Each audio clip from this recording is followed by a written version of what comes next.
Hey, what is up, everybody? It is Dirty and DZAN. What is going on, people? Today is Wednesday, December 15th, but for you, Friday, December 17th, and it is episode 30 today. If you love our content, like, comment down below with episode 30 for Dirty. Oh, yeah, there you go. Episode Dirty for 30. That's right. Speaking of 30 for 30, we're going to do a top 5 today, guys. Yeah. Yes, we are. Top 5 Christmas songs, and we'll get to those. Yes. Very. By the way, while you're waiting for us to get to those, you might as well just go ahead and click that like button, subscribe, hit the notification bell so you don't miss anything from Dirty and DZAN. We'll see you soon there. Hit it, DZAN. What's going on? As much as I would love... Did we have a good fight last week? Oh. Do we? Are you have kidding? 1 or 2? They shook up the world. Oh, okay? Did they? It was the night of the underdogs. It wasn't a good night for you and I. No, we made some horrible choices last week. Yeah, we made horrible decisions. No, that's a good thing. I'm glad that we made horrible decisions because our decisions were based on betting terms. But mine was the all fact hard. is that, well, mine was one of them I was quite pleased with. A couple of them I was quite pleased with. Yeah. Did you hit some parlays? Why are you smiling like that, Dirty? I did not. I did not hit anything. Right. I missed a 6-leg parlay by one. By one. By one. Yeah. Rough. Yeah, it was. Those sting. Yeah. Look, as much as I would love to dive into UFC 269, I think it best suits everybody if we quickly go over last week's NFL schedule, week 14. We had a lot of good games. I got to be honest. I thought the Cowboys were going to be running away with the Washington game. And boy, did they come back like a motherfucker, and we almost lost her. So Micah Parsons pretty much saved Dak's day there. Yeah. Micah Parsons is going to be the defensive player of the year, if not for Diggs. It's not a chance. A heavy chance, D. Dude, look at the betting lines, man. The greatest offense. We have the greatest defense of the world. Dude, not the city, the world. Check your odds, man. I'm odds. It's not. Bloop. Cowboys TJ are Watt the greatest is by far running away with defensive player of the year. It's not even close. Who's running away with defensive player? TJ Watt. Micah Parsons. You can wish it. Okay. Yeah, gotcha. Whatever, Dirty. All right. Are you excited for any games coming up this week? No, I'm not. I'm a Steelers fan, man. I was going to say, are you pretty much checked out at this point? No, you got Tennessee coming what's up. Really weird. This is what's really wild is that we're not even out of it. Somehow we're still right in the thick of it, and that is remarkable. When everybody does horrible, it's great. It breeds opportunity. Yeah, I hate winning like that. We're so used to that in the NFC East. Yeah, well, it's been a rough patch there, but the thing is that you rather, I don't know, personally, I'd rather just not make the playoffs, look at yourself in the mirror and realize that it is what it is. Mm-hmm. Whereas if you make it to the playoffs, you can kind of mind fuck yourself a little bit into thinking, well, maybe we're just missing a couple pieces.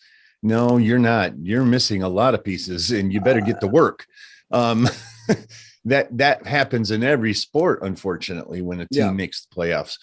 So I think that ideally it would be beneficial for the Steelers to go ahead and tank it out and get themselves a quarterback or another offensive lineman or a linebacker or a defensive back. Fuck me. I was just going to say a little bit. Yeah. A lot of them, a lot of things, we had Tennessee absolutely dominate Jacksonville 20-0. That was, that's who the Steelers play this exactly. week. You're facing Tennessee. But it is in Heinz Field.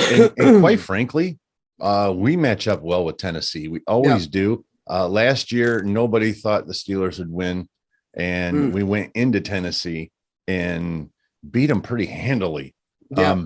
It's for whatever reason, it's just one of those teams that the Steelers line up well with, but most they're not. So it doesn't matter.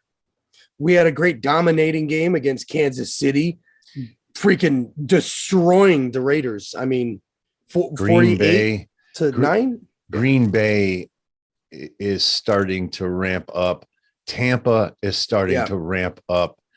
Dallas is still in the thick of things. Kansas City is starting to ramp up for sure. They are. Kansas City's really starting to turn it up. It's those teams that we thought were going to dominate in the beginning that didn't. And then we counted them out, and now they're like, no. Yeah. Except for Buffalo. Buffalo is still kind of teetering right now. Right. I'm very surprised. That was my Super Bowl pick. I'm very surprised by the lack of a running game and the ability to stop the run. That is a problem in the winter, in the cold games. You play in Buffalo, man. You better have a fucking running team. You better be able to stop the run. That's cold weather football, man. And they are not built for it. And that's me. There's those stories floating around all preseason about Buffalo moving. Maybe they were preparing for, because I think one of the cities was in Texas. So maybe like they need another fucking team. Yeah. So no shit. Them and California both. Jeez. Yeah, no more. Give it to a fucking state that doesn't have it yet. Yeah. Let's give a team to let's Utah. Let's go the New Mexico Bucaneros. Let's do it. Why not, man? We have a couple divisional games coming up with Washington versus the Eagles. We're going up against the Giants. We got a great game going with the Saints and Tampa Bay. I think that's going to be the night game on Sunday. So always. We got some good games coming up. Yeah. Before we move on there, that is always a great matchup. They, for whatever reason, and I am not a Sean McVay fan. Matter of fact, every time I see his face, I want to punch him.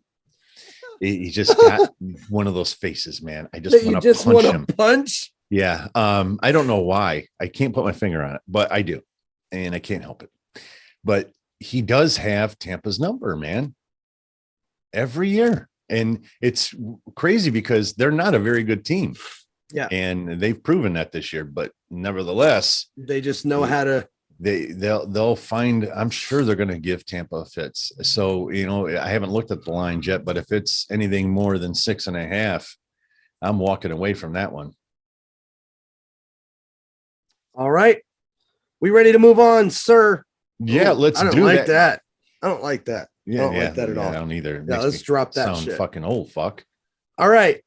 Let's move on to UFC 269 wrap up. As if it's not bad enough right now, DZAN. I didn't need any help there. I apologize. I immediately apologize. I'm sorry. We need to go all the way down to the early prelims because my man Ryan Hall showed the fuck out. Gotta love me some Ryan Hall. Really picking it up after his first knockout loss of his career. But at first I was like, yikes, man, because he got tagged a couple times. He puts himself in horrible positions. I can't believe how well he takes punches. Yeah. I mean, shit. He's been doing that his whole career. Punch me in the face. We just talked last week about I think it was Ryan Hall himself, but Michael Chiesa. There's a few people that you see in an elevator or something. You'd be like, bitch, back up. Yeah. Nerd. Get out of the way, nerd. Oh, yep.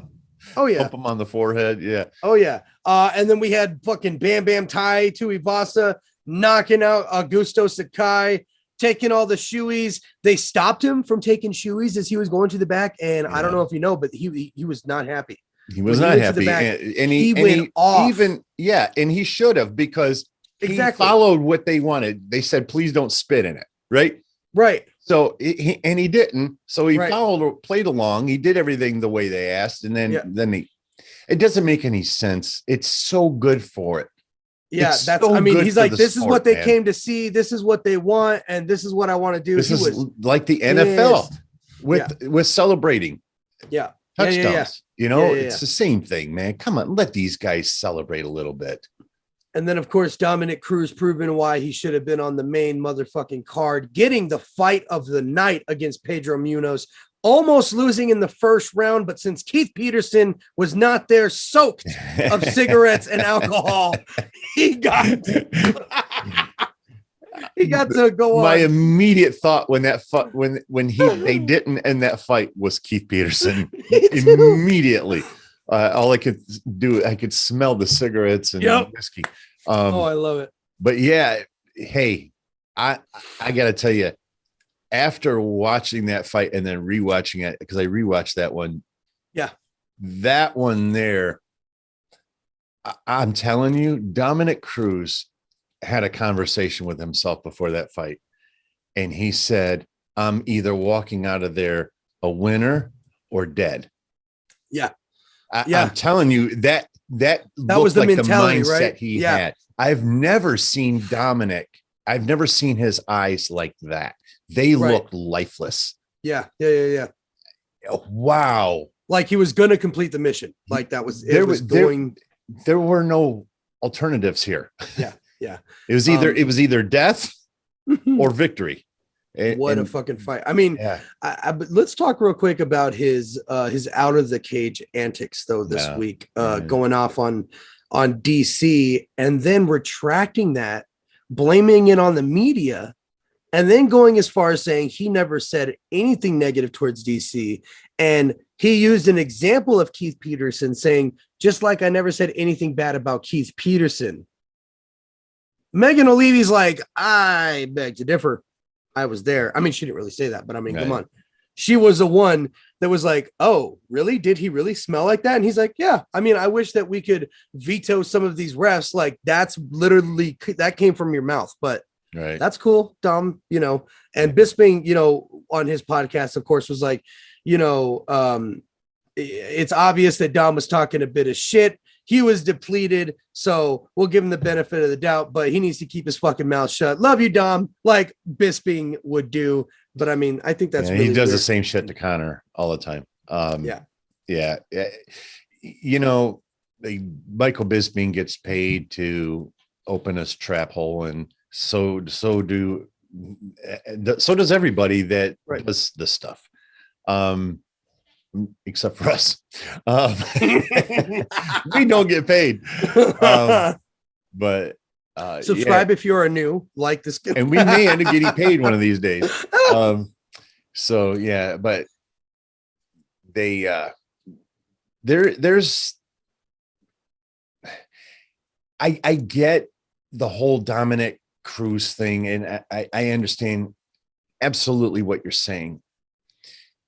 But as far as DC goes, he lost me a long time ago. Oh yeah, it's not like Dom is completely wrong. No, Dom's not completely wrong. Right. But I mean, I wouldn't go as far as to say he doesn't do any research. No. Yeah, you know what I mean. No. But Dom, he's not wrong. He's not wrong. Dom definitely said some wacky things and has throughout the years. But I'm not defending him in any way. I'm just saying that DC, Bisping, they clearly have some sort of issue with Dom, and it's probably personal and maybe very well deserved for all we know. Based on, I mean, Dom's a bit of an asshole. Exactly. You know, exactly. But with that said, you are supposed to be a professional, you know, and DC especially, you know, DC works for the UFC, and I've seen some of his comments on his ESPN things that he does with Ryan Clark, and you know, he says some pretty whacked out I don't watch any of that shit. He does. He does. I very seldom do I watch it, because you got to think about how Dominic feels about his position. I mean, to be honest, Dominic is one, if not one, he is one of the best commentators. He is so analytical. He is so sharp, but he doesn't get the big pay-per-views that DC does, and DC's handed every huge pay-per-view. And that's got to be somewhere in the back of Dom's mind. Like, of course he's going to highlight, and exaggerate DC not doing his research because he knows that's what he does and that's what he takes pride in, but doesn't get those kind of jobs that DC does. So there's got to be some internal stuff going on as well. Yeah. So I wanted to talk about that and kind of get your thoughts on that. But what a fantastic fight and well deserved of a fight of the night honors. Now, 100%. Main card, baby. We got Sean O'Malley. Why is it every time I talk so much shit about this man, but when he's fighting, I do this?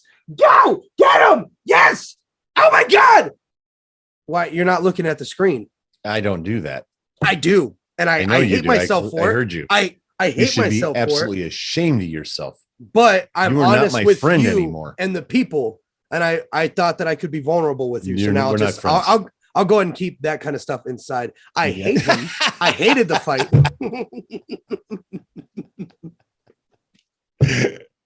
Look, it was a good knockout. That was a great fight, though. It was a great knockout. It was a great fight against somebody we don't know. Exactly. Exactly. Once again, here we are talking about Sean O'Malley as the GOAT. Meanwhile, he ain't fought shit. Did you see his tweet that said he's putting in his whatever it is for fighter of the year? He does that to get a rise. Yeah. Knockout in the first round, knockout third round, knockout third round, bam, like fighter of the year. And he lists the UFC pay-per-views that he was on. Yeah. Against nobody. Well, I can walk outside right now. That's the one thing he didn't list was the opponents. 12-year-old kid across the street, and I could knock him out. I promise you, I could knock him the fuck out. Just to pad your record, that street cred, D. That's right. Give me my street cred, bitch. And then we got Cody No Love Garbrandt making his 125 debut, sadly getting knocked out in the first round to Kai Kara France. All in one fight. It was like a turnstile. Let's talk about this, D, because I know you and I have very different opinions on this. Mm-hmm. I'm sure this is what Dirty does. Ready? Okay, I'm going to be dirty. You know what, man? At some point, that chin, he may need to think about retiring. That's Dirty right now. He's going to say the R word, but we're not saying that because this man is only 30 years old. We're not saying that. No, we're not, because you and I are a unified group, and we're not going with that. This man is not done.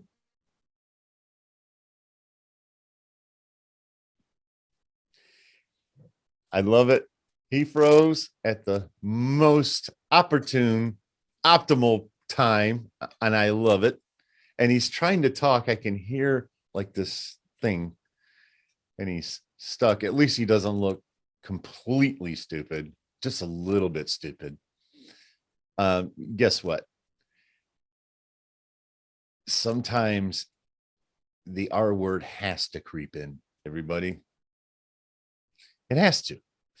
The fact is that he got clipped in his last fight at 135. He goes and fights at 125. He gets clipped and like this.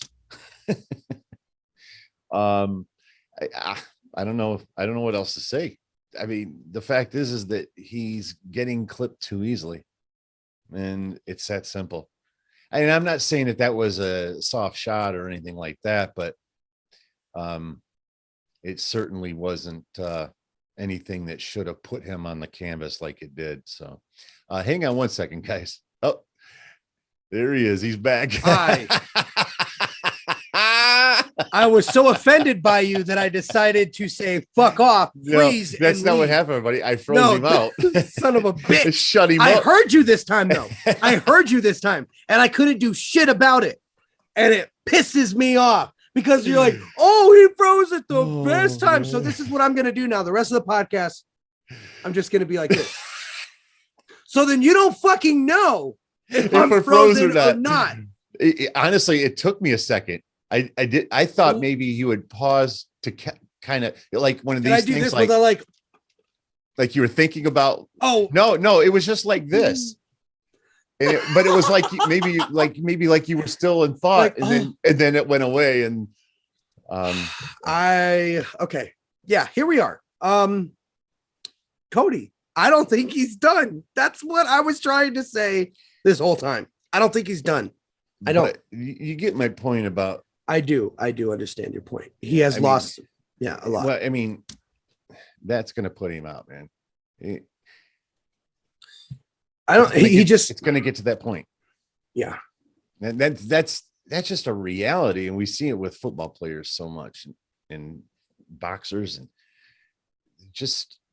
he just doesn't have the best guard. He gets too impulsive, and he almost learns from his mistakes. He's an Ohio boy. And then he doesn't. Okay. And those Ohio boys can scrap. Okay. Yeah. They can. Some of your best street fighters are Ohio boys. But they're great at street fighting. That doesn't always translate because it teaches you bad habits. Street fighting can definitely teach you bad habits because street fighting, you do a lot of this stuff, right around and stuff like that. Right. That is terrible technique. Telegraphed. Yeah. All the way. Yeah. Yeah. Well, telegraphed, it's not as effective, and it just, there's better ways and much more economical ways of not exerting so much energy and things like knives and guns. Yeah. Well, yeah. Speaking of Ohio, I'm on one this episode. I don't know. Yeah. I feel weird. Here we go. I just found out Toledo, former hometown there, one of them, but basically they set a record this year for murders. I don't know what it's at right now, but they've set a record. Actually, they set the record like 2 weeks ago, and there's been like 3 or 4 since. So really, what are they in the 80s? Because I feel like I thought New Mexico was number 1. I think they're pushing it because we were 91 last week. Oh, but Toledo's a very, very small area. You're just talking about a city? Toledo. Jesus Christ, man. All right. Toledo, yeah, they're in the 70s for sure. All right, I got to look this up because I feel like Albuquerque's in the 90s. I feel like we're 91. Yeah, I swear. It is incredibly. But Albuquerque's a much larger city, though. That's what I'm saying. That's true. Oh, yeah. You're right. Yeah, Toledo, we have millions. Yeah. Yeah, Toledo's 320,000 people. Like 2 million. Yeah. Okay. Wow. Yeah. All right. So, moving on. Jeff Neal, Ponzinibbio. It was a good back and forth. Nothing to write home about. It was not. And it wasn't one. This is why Dominic Cruz should have been right there in that spot. Dominic Cruz and Munoz should have been right there in that who slot. Who called that? Yeah, right here. DZAN. You heard it first. And this is why we legit complained about it. Yeah. All right. Now we got the title fights. Dirty in my head and in my heart. I knew what? Hang on 1 second. Oh, God. I was about to get into it. I know you were, and that's why I caught it right now, because I think this is a good place to hang on 1 second. Sorry about that. Okay. Oh, you forgot to do the hand. Yeah. Oh, yeah. We were trying to make it that he was in the same spot when we came back. Anyways, listen. I knew in my head and in my heart that we would have hashtag and still and a hashtag and new, but I had no idea that it would be in the reverse order. Juliana Pena. Because if we didn't know that, we could be very wealthy people. Oh my God. Yeah. No doubt about it. If you bet that Juliana Pena was going to submit her in the second round and Dustin. Oh, right. Yeah. Yeah. With the submission. Yeah. It's incredible. It's incredible. So let's talk about this. Chael Sonnen, I usually don't listen to it all. I don't agree with him in most things because he says a lot of things just to say a lot of things. Mm-hmm.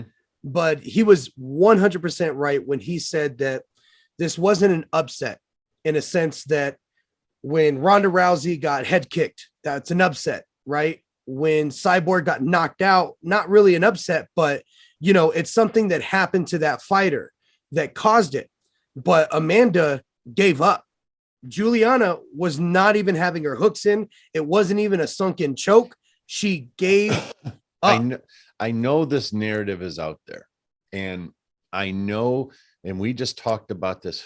What fight was that? It was just a few weeks back, remember? And I kind of went in about it looked to me like he just laid flat. Right. Oh, We're it was talking about Jan Jan Blachowicz. Yeah. Jan Blachowicz and Glover. Yeah. He just laid flat. And like he just said, I'm done. I don't want to be here. I don't want to do it anymore. But here's the difference, though. The difference is Amanda, looking back on it, never made any kind of insinuations to where she didn't want to be champ anymore. Oh no, nothing like that. She just and then the other, well, because we're hearing a lot of things that I don't agree with.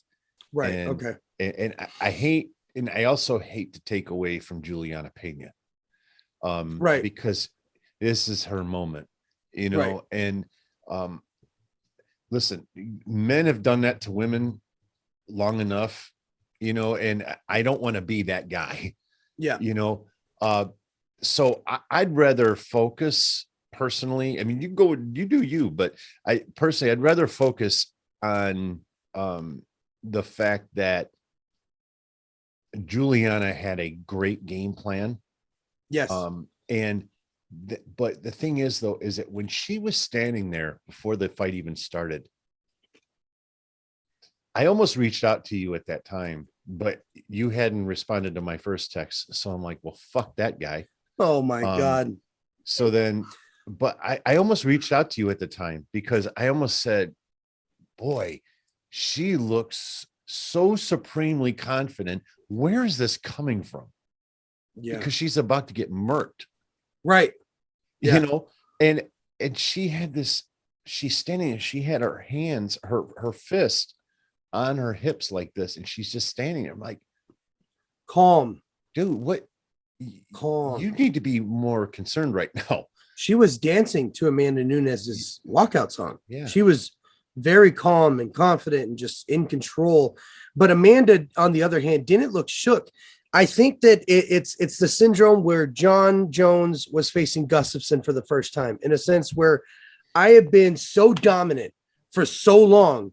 Why do I need to prepare so much for somebody that I believe wholehandedly? I beat that person that she beat. I beat that person that she beat.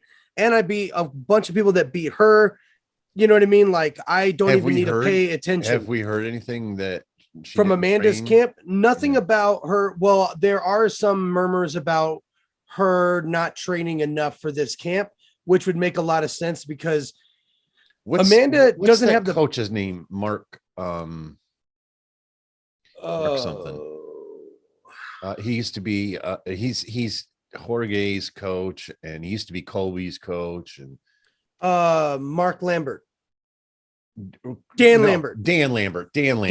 Yeah. I wonder. I'm very curious to see what he has to say about all of that. Yeah. They asked him. He said, "No, she's training. She's training." But it was one of those where a lot of the insiders from that gym was like, "She ain't training. Like, we're here. She ain't here." Yeah. But her head coach is like, "No, she's training." Yeah. See, here's the problem with this, though, and this is where we're heading down this road. This is all taking away. This is all looking at what went wrong for Amanda, you know, and I feel like Juliana deserves better than that. 100%. But the reason why I'm focusing on it so much is because it's so out of character for Amanda. Yeah. But maybe why everybody is because Amanda doesn't give up. She hasn't lost. She has 12 straight fights where she's been absolutely dominant. She's never been rocked that way on the feet in this way. Did you see the position she was in, though? There was no escaping that. Well, she kind of invited her down to the ground. She gave it to her. She let her take her down easily.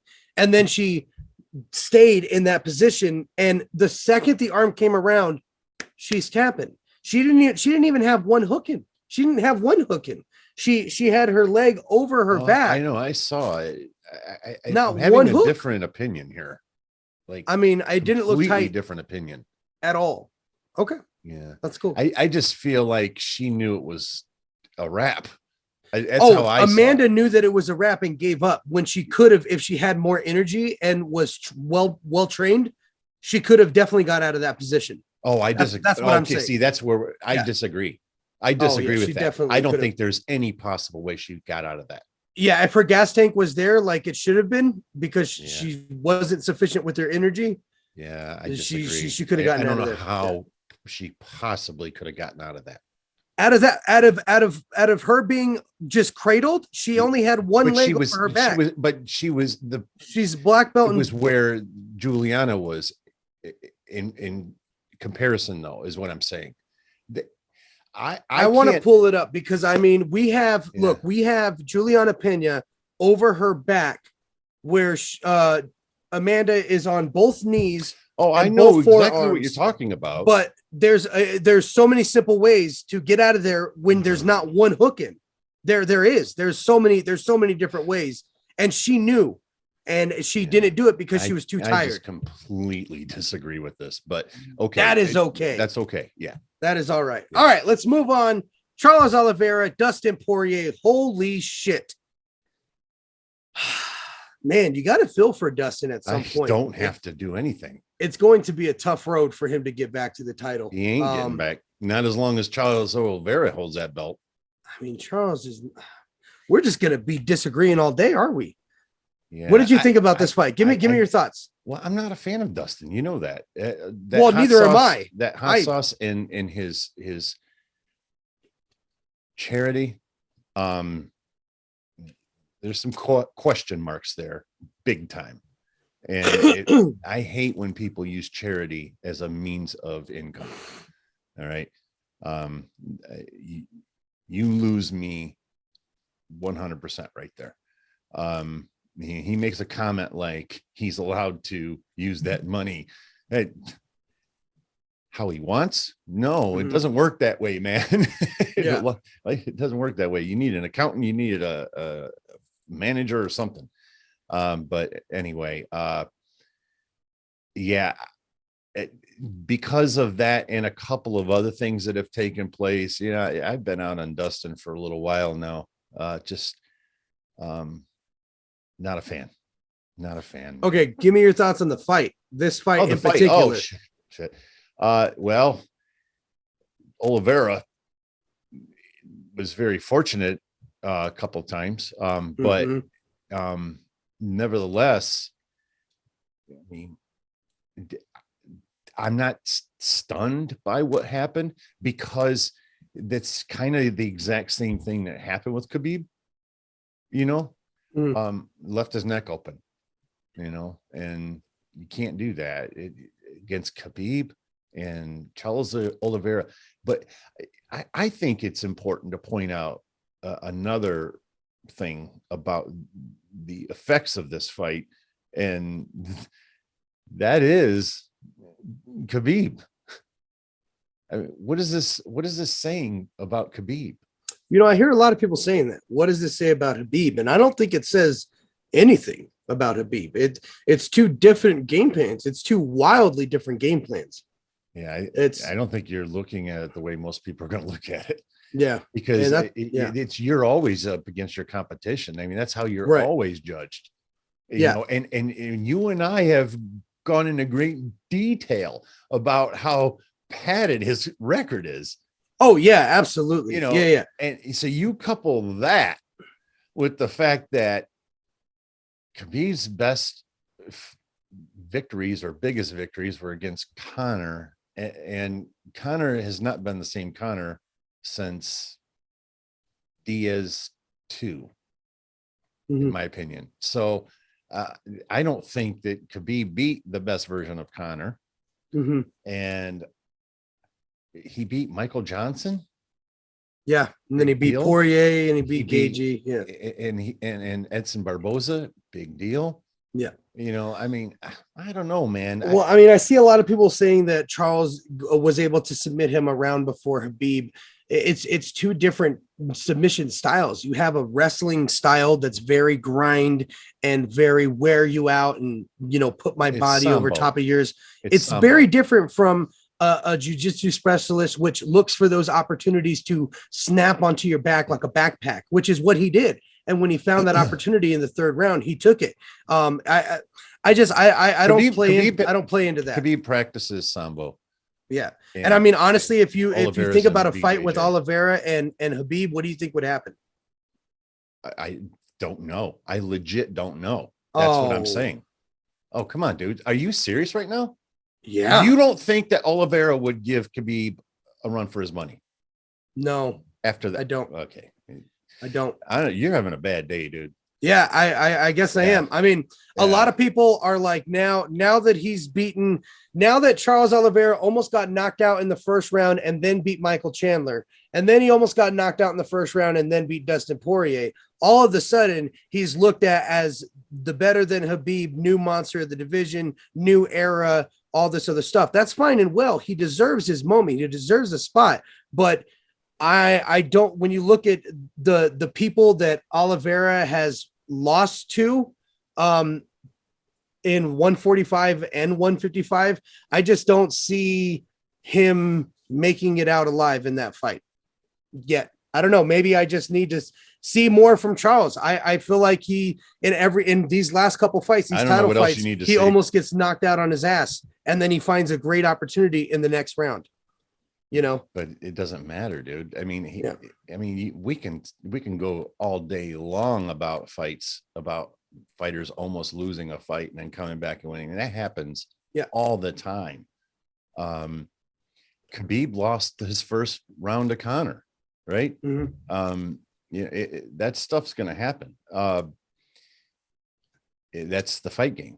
So the fight coming up though, Charles Oliveira and Justin Gaethje, that's going to be a really fun fight. I don't know when that'll happen, but that'll be really fun. I think so. I didn't get jacked for that. Really? I think Gaethje deserves it. I mean, he's been, I think he deserves it. I love watching Gaethje fight. Don't get me wrong. Yeah. I love watching Gaethje fight. You know me, I'm about the bangers, it's my favorite thing. I could give a fuck about two guys rolling around on the floor for 5 rounds. I really could. Mm-hmm. But Justin Gaethje, he's not just the fact that he's so scrappy. He just never ever stops.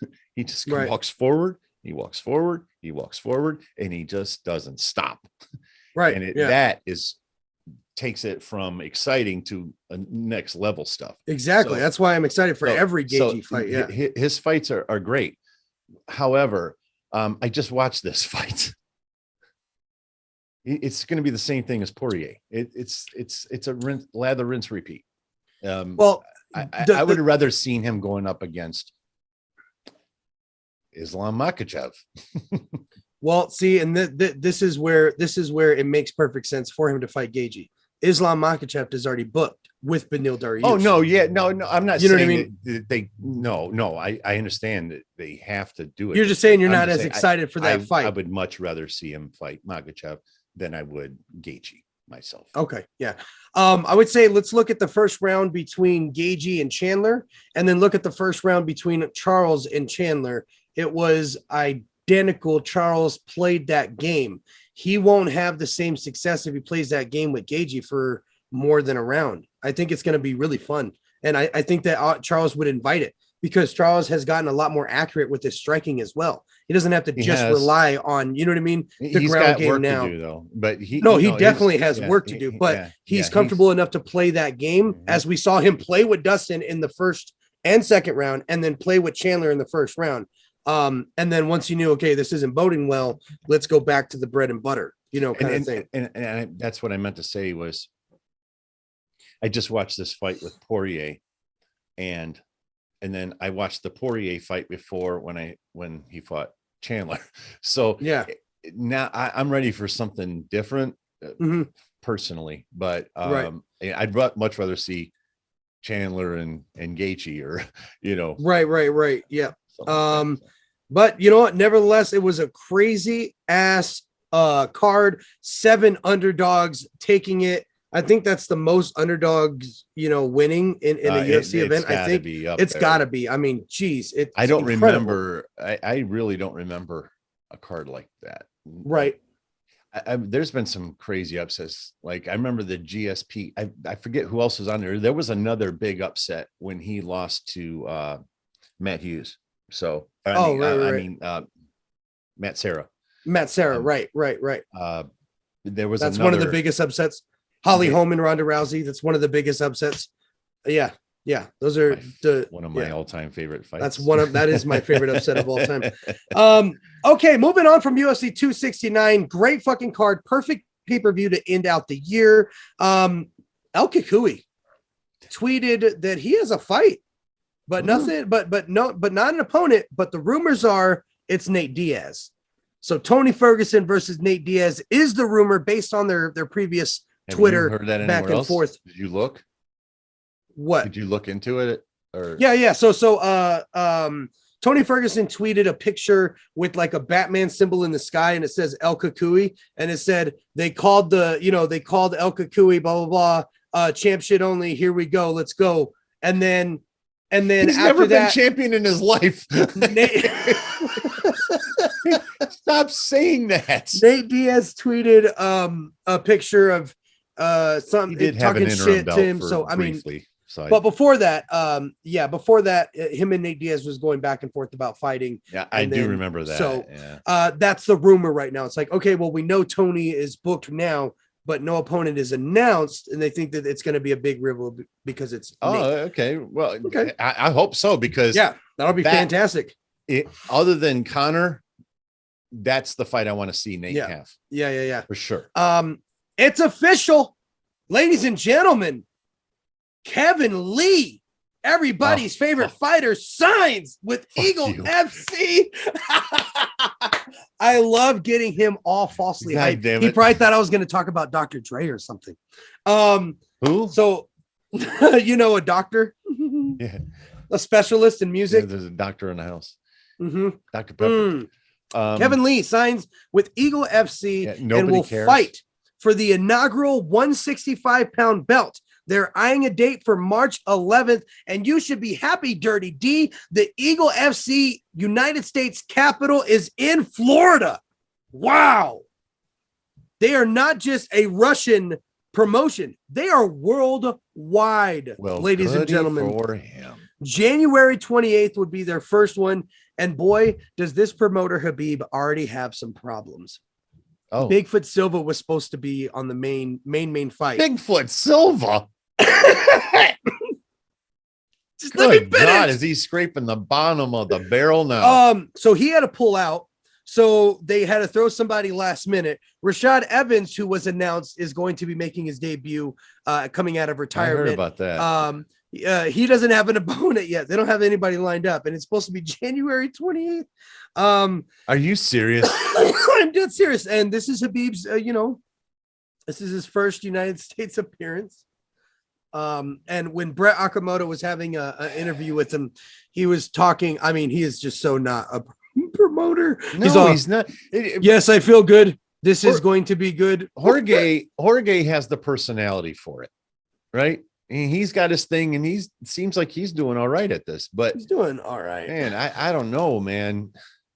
What is he doing, man? Yeah. All right. Look, that's all I had for MMA. I think it's time that we get into music. One small thing before Dirty says something. No, go ahead, Dirty, because you're going to forget. No, I did want to mention my Detroit Red Wings back at it, and got a victory last night. And and I gotta, man, I'm starting to wonder, and I know you're not going to know what I'm talking about, but if I'm dialed in. Any hockey people out there who know what I mean here, but I'm really, really curious right now to see what Stevie does at the trade deadline. Because right now they're in the playoffs. And if we're sitting in this same spot right now at the trade deadline, I've got to think that there's a chance that Stevie, he's not going to go all in. We're not there yet, but I wouldn't be surprised if he got him a rental, at least one, a winger, or maybe another stud defenseman or something like that, and make a run this year. I'm really curious. At the beginning of the year, nobody thought Detroit was going to be where they're at right now. And, they're not at the top, but they are leaps and bounds above where they were. And I'm just really, really curious because this happens every year. General managers, they start scouring the waiver wire and checking with other teams to see who's available, who's not available, or if they're interested in one of your players, what can we do? So this happens every year, and there's inevitably and invariably around 2:00. And if the thing is at 3, the cutoff is at 3, around 2:00, you'll see about 20 transactions come flying through. And sometimes they're the, mega deals and right. all of that. But I am really curious to see if Stevie doesn't make a move. Usually in the past 3 or 4 years, Detroit's been sellers at the trade deadline. So I'm really curious to see if Stevie doesn't pick up a rental player. I was going to say, take a bite somewhere. Yeah. Not go all in. Right. But we're not there yet. That's for sure. But seems like you're on the right track, though. Certainly are. And we're in the playoff hunt right now. So that in itself speaks volumes. But yeah, if we could stay where we're at right now, I'm really curious to see if Stevie doesn't make at least just one move. Listen, we've been suffering for years, man. Red Wings fans, 4 years now, without a playoff run. And I think we've waited long enough, Stevie. Yeah. Hook us up. That's your friendly message from Dirty D to Steve. All right. And I understood about 50% of it. But once he started talking about winger and stud defensive back and thing with the shot thing with the put and you sling it. All right. As I said last week, that's exactly how I said it. Yeah, exactly. Token's album is being slated for January 14th. Pink is better. As we wrapped up, I agree with that. Okay, now last week, DZAN had on the singles of the week, Corday and Lil Wayne Sinister. And I said, I wonder if we're going to get a Corday album in the fourth quarter or if we're going to be getting it soon. And as we wrapped up the podcast last Wednesday, Corday announced, like Steve Jobs, he came on and had a little minute presentation where he announced, like it was an iPod presentation, right? And he had his little sweater tucked in and he said, my next project. And then he announced it. It's called From a Bird's Eye View. And he flipped the CD over and then it showed it on the screen. And he said, now this is going to be coming out on January 14th. And then it displayed it on the screen. So amazing. What a great album reveal. It's so creative. And I love to see this genius young rapper do You know what would have been great? You know what he should have done? He should have said, and yes, it is M1 compatible. Oh my God. But it's slated for the same day. That's why I brought up Token, because it's going to be coming out January 14th. So we get 2 amazing albums on January 14th. So excited for that. Big shout out to Corday. Right on. All right. I like Corday. No more waiting. Okay. Let's fucking get into it. Dr. Dre. Boom. He is as of the recording today, Wednesday, December 15th, Grand Theft Auto, the Contract Online Expansion Pack is all surrounded around Dr. Dre and recovering the lost new music that he has, where 5 exclusive new tracks will be from GTA Online. What a great partnership. Anderson .Paak is in the game. Snoop Dogg is in the game. I mean, it is incredible. We've heard... Is the game in the game? I wish the game was in the game. Can you imagine playing as the game in Grand Theft Auto? Right on. I would fucking love it. Jesus. Now, There's also been rumors here. We know that new music is coming out from Dr. Dre in this Grand Theft Auto game. A lot of people are curious to see if his album is also going to be dropping when this podcast Michael reached out Friday. and told me that there was a 2 songs that he dropped. Yeah, so he did, and a lot of them were leaks taken out from like the game files, I'm sure, and shit. Yeah. But one of them we will be talking about in the singles of the week, even though, you got to kind of sneak through and find it. But yeah, so a lot of new music from Dr. Dre. People are saying that he's going to be dropping a brand new album this Friday or Thursday night. So we'll see if that happens. We do know for a fact that he has produced an album that is completed with, I believe her name is Marsha Ambrosia. She was on the game's Start From Scratch. He's been working with her since 2005. She was all over the Compton album, 2014's Compton album. He's been working with her for a very, very long time. He just finished producing an album for her. And so I know that there's a lot of music from Dre coming out very, very soon. And I am so excited. So excited. Hang on one second.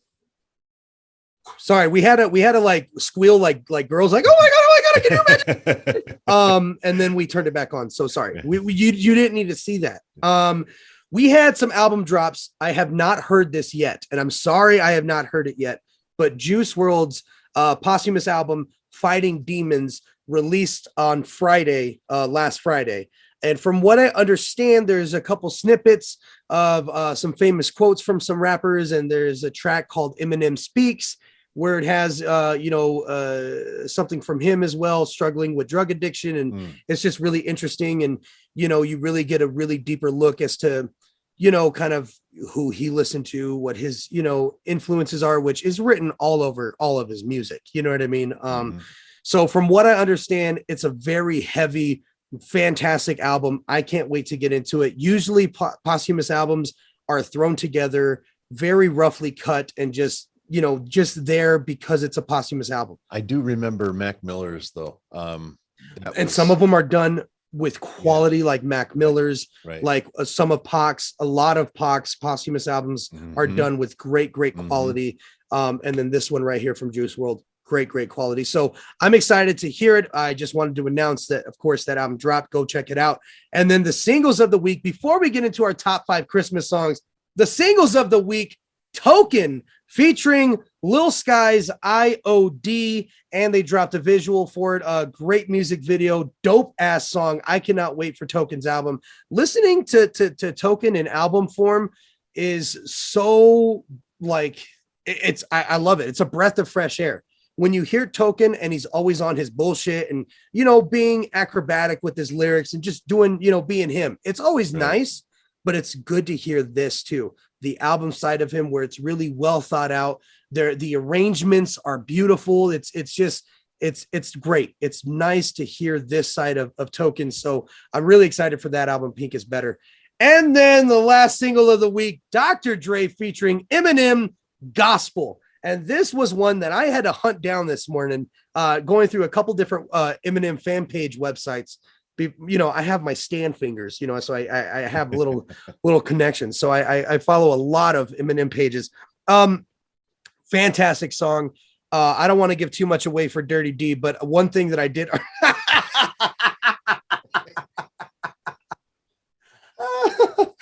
And it follows you. It's the motherfucking thing of Double G. Snoop Dogg. I forgot. I totally lost my train of thought. That is fantastic, by the way. One thing that I already ruined for Dirty, but it's totally fine. They totally switched it up. Usually in a lot of Eminem songs, he's saying a lot of zany, crazy shit while Dr. Dre is like being the straight man, you know what I mean, in the situation. And this song, when the intro rolls up, you get a reverse where Dr. Dre is acting a little zany and Eminem is a little more calm, cool, and collected. Where are you pushing these? Where are you finding these? Oh, this is that's perfect. I didn't mean to do that. This is perfect. I put a reaction. Can I get rid of that one? Those but don't. I'm very, very. What the fuck? Hey, Where are you finding these? We're practicing COVID, right? All right. Whoa. What is that? Okay, I'm sorry. What is happening? What the fuck? Where are you finding these? Do you have like a separate app for this? No. Is it under reactions? I'm an alien now. Why am I less? I'm balancing a pen on my head. You're loading. That's literally Dirty all the time when he's trying to remember his last thought. Right. We should just put a loading symbol on you. Can I control that? Anytime you're thinking. Now that's dirty. That's dirty, goddammit. Is there any Christmas ones to get into the spirit for our top 5? That's a great idea. Where are you finding this? I want in. I look like is it a virtual background? It's a virtual background. Yeah, it's they're filters for I don't want San Francisco in my background. Oh, that's perfect for me. Okay. Video filters, right? Is that where you went? It's a background filter? and filters. Yeah, video filters. Yeah. All right. Yeah. We're doing this. Oh, there we go. Oh, I love it. I love it. Perfect. Okay. Oh, we got a little Christmassy stuff going on here. Do I have lights? Where's my lights? Let's see if it'll do it for me. There we go. I didn't see I love it. There. I don't see. Can I? I wonder if you can search. I feel like we're like really old people trying to figure out Twitter. Right. Yeah, exactly.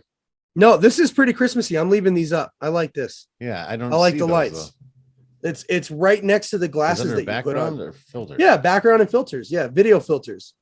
That's and filters. Yeah, it's right next to the and the glasses. Oh, I like it. Yeah, very good. Very epic. Oh, and you can do that as well. Mm-hmm. The only thing is it makes your ears disappear sometimes. There we go. Oh, I like that. Oh, I like that. Yeah. Wait, we should probably be. We're gonna have to make this. Yeah, there we go. Yeah, we're gonna have to make this the. This is it. The thumbnail for sure. Yeah, this is now me. This is me. Yeah, for sure. I like that. All right. No. All right, cool. Let's get into it, man. Are you ready? I'm ready. Just wasted 10 minutes everybody's time. Oh, I'm sure they were all very well, entertained. They were. All right. Now, ladies and gentlemen, we are getting into our top 5 Christmas songs. Dirty motherfucking D. Can you please start us off? What is your number 5? What is my number 5? Okay. Wonderful Christmas Time from Paul McCartney. Okay. Little bit of Paul McCartney. That's one of those songs that takes me back to when I was a kid. And I remember my dad used to play it at Christmas all the time. So it's just one of those ones, Yep. Love it. I think that's what all of these are going to end up. All of these is all tied up in that. Yeah. I'm sure everybody's going to have different top 5s. Yeah. My number 5 is Christmas Rappin' by Curtis Blow. Classic Christmas song, classic hip hop Christmas song. I fucking love it. That's that old school New York rapping flow. You know what I mean? That step. Da, da, da, da, da. Yeah. Love that shit. That's my number 5. Number 4, Dirty D. Rocking Around the Christmas Tree, Brenda Lee. Let's talk about it. That's my number 4 as well. Let's talk about it. I remember that was a tradition that I kind of started with my kids. We had an LP and it had probably 100 Christmas songs on it. You know what I'm talking about? Those goofy. Yeah. But it had Brenda Lee's Rocking Around the Christmas Tree at the very beginning. And it's got that little guitar riff there at the beginning. I'm like, all right, this is kind of cool, groovy.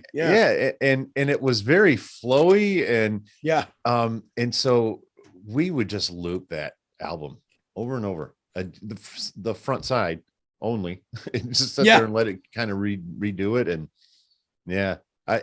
that song will always stick with me, and every time I hear it, I always have 3 or 4 very vivid memories. That just hits you right out. That just hits you. It's the same way that I feel for all of these songs, every single one of these. but that one too, as a kid listening to that one, and in particular, like you said, the that opening, the step down thing. Yes, that is the shit. I love it. I love it. I love that riff, man. It's a cool riff. It really is. It's very cool. Yeah. All right, I'm gonna switch it up. I'm gonna go with my number 3, Jingle Bell Rock, Bobby Helms, 1957. Come on, the only version that matters. I've heard this so many times from so many different people. The only one that matters, Bobby Helms. That is a fucking classic. Jingle Bell Rock. That's my shit. I like that. All right, number 2, Dirty D, hit me. Oh, you're right. 3. I mean 3. You're number third. 3. Number 3. The top 3 are kind of interchangeable for me, but I'm gonna go with Christmas in Hollis from Run DMC. Yeah. Another classic. As you know, I wasn't much into rap music years ago, but I knew that song. And the reason I knew it is because at Christmas time, it doesn't matter what radio station you're listening to or what department store you're in, they all play a lot of the similar songs. Yeah. So you'll hear Brenda Lee's Rockin' Around the Christmas Tree and Christmas in Hollis. Yes. All at Macy's department store. That kind of thing. Exactly. So but that I always remember hearing that one, and I had an appreciation for it. My number 2, Please Come Home for Christmas by Charles Brown. Another classic Christmas song, one of my favorite classic Christmas songs. The reason why I love this one so much is I did a project for school for drama, and it was a video project during Christmas time, and that was the track that I used in the background for the video, because it was like a melancholy, snowy, melancholy kind of scene. And what better song than Please Come Home for Christmas by 100%. I like your list. I really do. All right, number 2, Dirty. Respect. Okay, this is a little bit out there because it's not exactly Christmas, but it's ladies and gentlemen, I hate when he does this. He does this a lot, but it has to be in this list. It has to. Adam Sandler, Hanukkah. Okay, the Hanukkah song. The Hanukkah song for top 5 Christmas, Dirty. Look, I understand because you're not religious, but that doesn't work. It works for Only me. a non-religious person. Exactly. You can throw that in there are a lot of hat. non-religious people, though. So very true. I agree with your list. I agree with your list. Good for you. All right. No, that's a good one. That's a really good one. My number 1 greatest Christmas song of all time. I don't even feel bad saying sometimes it brings me to tears. Happy Christmas by John Lennon. The greatest Christmas song of all time. So this is Christmas.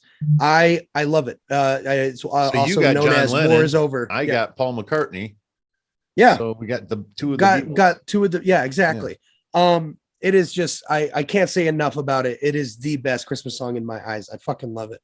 Well, what's your number 1? It's funny because I left that off my list because there were a couple other ones that I wanted to put in there in place of it, but that was certainly would have been an honorable mention for me, because that was one of the songs that my dad would play when I was would play the Paul McCartney one. Yes. Okay. This is probably going to piss some people off, but music is art and art is subjective. And my all-time favorite Christmas song is Billy Squier. Christmas is a time to say I love you. Yes. I know Billy Squier is a rocker and I get all of that, but that's a great Christmas song, man. It really was so well done, and it's contemporary. A lot of these songs, even the Brenda Lee song, that's a really old song, and she refreshened it, which is why I think we have an appreciation for it. Right. So whereas with the Billy Squier song, that it was written in a contemporary mindset. And I think that's really I think it's probably why we both like the Beatles songs. Exactly. Right? Yeah. Because they're a little more contemporary sounding. Exactly. It's not all in. Right. It's not all in, right? On the aesthetic, right? Of Christmas. Yeah. Right. And Christmas in Hollis and and you picked Wrapping Christmas. Yeah. So I think that probably is because of all of that, Yeah, I would agree. Look, this was fun. This was fantastic going over our top 5. I want you guys to know, not next week, but the week after, we will have our podcast that will be out on December 31st, Friday, December 31st, the last day of the year, wherein Dirty and DZAN is going to be going over all of our favorites of the year. I'm talking album of the year, fight of the year, artist of the year, fighter of the year, and anything in between, song of the year, round of the year. Ladies and gentlemen, if you have anything else that you would like us to wrap up and give you our take on what our number one on this one favorite of the year, leave it in the comments down below of these videos coming up the next 2 weeks. This week and next week will be the last 2 episodes that you can get those in. Wait, let's make it just this one. Sure. So that way we know where everything is. And then B, in case there's a hiccup next week. And something happens where we can't be here. But we'll absolutely be here on the 31st for that one because we have something planned here. So, Ladies and gentlemen, it's going to be so much fun. Get in your suggestions down below. Love your fucking faces. I'm liking this. I'm doing this next time. We're doing this. I got to clean it up. Christmas. We'll leave it up for Christmas. Yeah. All right, guys. Thank you so much for watching. We love you. We'll see you next week. Peace.